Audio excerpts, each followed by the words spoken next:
Aujourd'hui, nous rentrons dans cette dimension du réveil. Aussi, dans le domaine du couple. On a besoin de voir des jeunes remplis du Saint-Esprit qui peuvent commencer et puis finir sans divorce. Dieu ne choisit pas de partenaire pour quelqu'un. Tout homme est responsable de son choix, même si Dieu n'est pas forcément d'accord avec le choix. Ce n'est pas Dieu qui a choisi ta femme. Ce n'est pas Dieu qui a choisi ton mari. Le choix d'un homme l'appartient. Le choix de ton mari, le choix de ta maison, le choix de ton travail, le choix de... Tout ce qui est choix là, c'est toi qui choisis. Mais Dieu peut t'aider aussi dans ton choix. Il y a d'autres même qui sont nuls en drague. Que non, il est rêvé, Dieu m'a dit que tu es ma femme. Un gars, quand tu le chasses au nom de Jésus. Parce que demain, on te dit que Dieu m'a dit, Dieu m'a dit, Dieu m'a dit. Dans votre couple là, c'est vous deux. Ce n'est pas une affaire de Dieu m'a dit. Donc Dieu, pour nous aider, il nous envoie des signes dans le comportement de la personne. Ou bien souvent même dans les dits de la personne. C'est pourquoi il faut ouvrir ton esprit. Alléluia. Parce que affaire des mariages là, c'est un truc de toute la vie. Et nous les chrétiens, on n'a pas le droit de divorcer. Jésus nous interdit de divorcer. Donc, il faut rester avec quelqu'un qui est bien. Il ne faut pas t'amuser à prendre n'importe qui. Parce que la Bible dit, même si c'est un féticheur, tu t'es marié un féticheur. Ce qui te dira, tu dois faire. Si tu ne fais pas, Dieu va se lever contre toi. Pourquoi? Parce que c'est lui qui a l'autorité. Dieu a dit, enfants, obéissez à vos parents selon le Seigneur. Même pour la femme, elle n'a pas mis selon le Seigneur. Il dit, femme, soyez soumise à vos maris. On ne se marie pas par prophétie. On ne se marie pas par songe ou par vision. Donc faites attention aux révélations, aux visions. Toute vision n'est pas forcément une vision qui vient de Dieu. Toute prophétie n'est pas forcément une prophétie qui vient de Dieu. C'est pourquoi l'homme quittera son père et sa mère. La Bible n'a pas dit, c'est pourquoi la maman du frère va aller dans une maison pour aller prendre une soeur, ou bien le papa va aller. La Bible dit, c'est pourquoi l'homme quittera son père et sa mère. Pourquoi je dis toujours aux filles, quand un garçon vient vous marier, qui vit encore avec ses parents, soit d'accord à 2%. Les 2%, tu lui laisses juste le temps de sortir de ça. Parce qu'un homme ne peut pas vivre chez ses parents et prendre femme. Sinon, sa maman vient te montrer comment on se brosse. Elle va te montrer comment on lave les assiettes. Entre les os, quand une personne, entre les os et puis la chair, c'est quel élément on trouve premier? La chair. La chair représente ici la beauté. Mais la Bible dit, voici celle qui est d'abord l'os de mes os. On va parler d'abord de la chair. On va parler de ce qui est à l'intérieur, avant de parler de ce qui est physique. Si un homme est venu vers toi à cause de ta chair, dans 20 ans, il peut te quitter. Tous les garçons sont là. Je prends tous les garçons à témoin.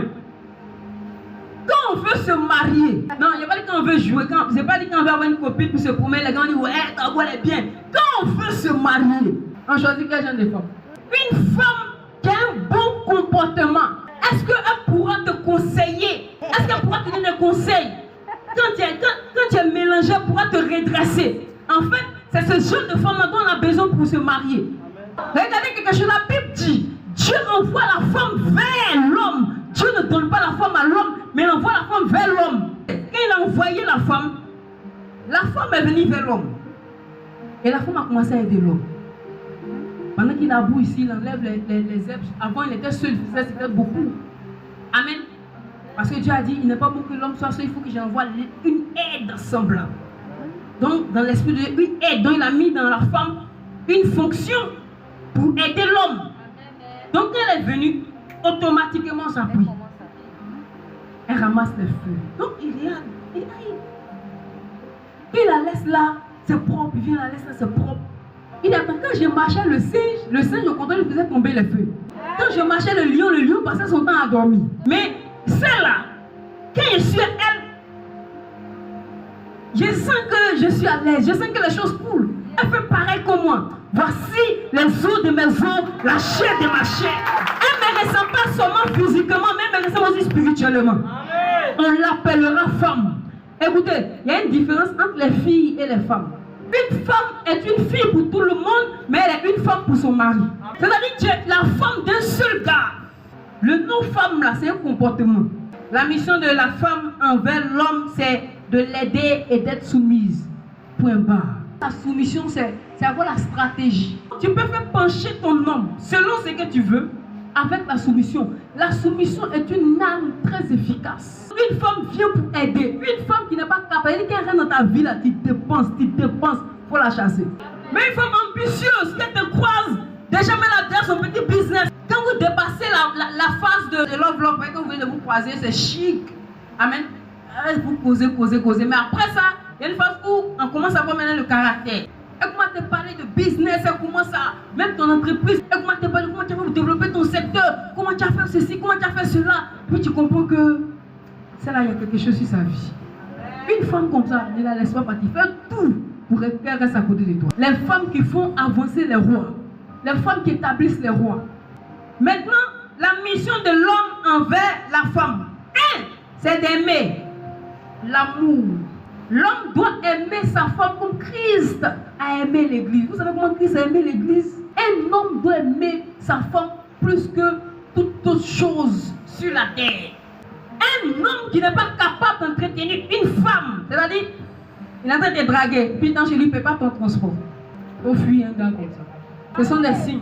L'engagement de l'homme et la femme envers Dieu, c'est de respecter les principes établis, les principes que Dieu établit dans le mariage. Pendant que tu es en train d'être soumise à ton mari, tu es en train de respecter Dieu. Pendant que tu es en train d'entretenir ta femme, tu es en train de respecter Dieu. Beaucoup d'hommes ont gâté les destinées parce qu'ils ont choisi la mauvaise femme. Beaucoup de femmes ont gâté les destinées parce qu'ils ont choisi le mauvais gars. Où on est là? Nous les chrétiens, Dieu nous demande de ne pas choisir nos femmes selon la chair. De ne pas choisir nos hommes selon la chair. Tu n'as plus le droit de dire il est mignon, je vais le marier. Maintenant, il faut dire c'est un vrai adorateur, il a la crainte de Dieu, je vais le marier.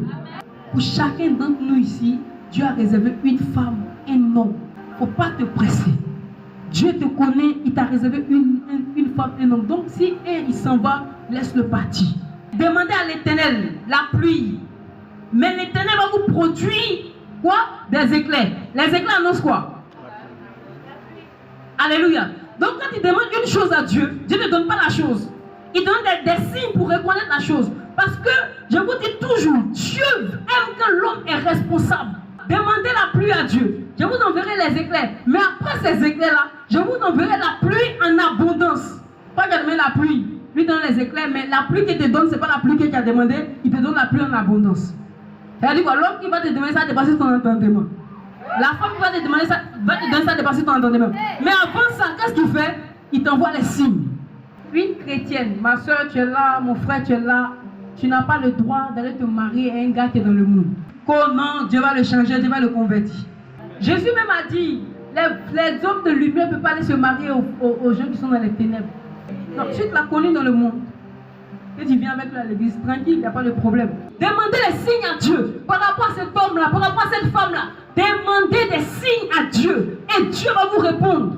La Bible dit, le royaume des cieux est semblable à un homme qui labourait son champ. Et pendant qu'il labourait son champ, il a découvert quoi? Un trésor dans le champ. Qu'est-ce qu'il a fait? Il a caché le trésor. Il allait vendre tout ce qu'il avait. Il a acheté le champ. À cause de quoi?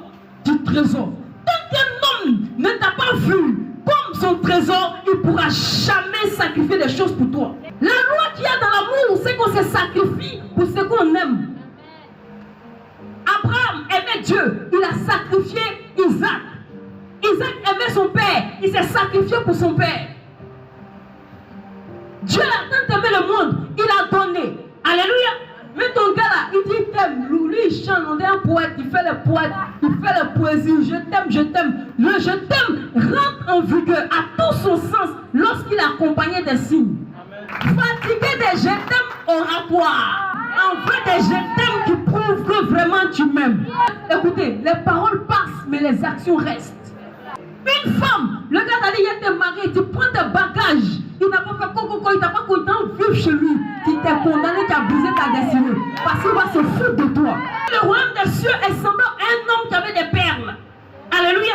Pendant qu'il cherchait des perles, il a trouvé une perle qui avait un grand prix. Alléluia. Que tous les autres perles, la Bible dit qu'il a vendu tous les perles là pour acheter la seule perle. Quand un homme t'aime, il est capable d'affronter n'importe qui, n'importe quoi pour toi. Dis à ton voisin, on ne fait rien avec la chair. On fait rien avec la chair. On marie l'âme, on marie les os.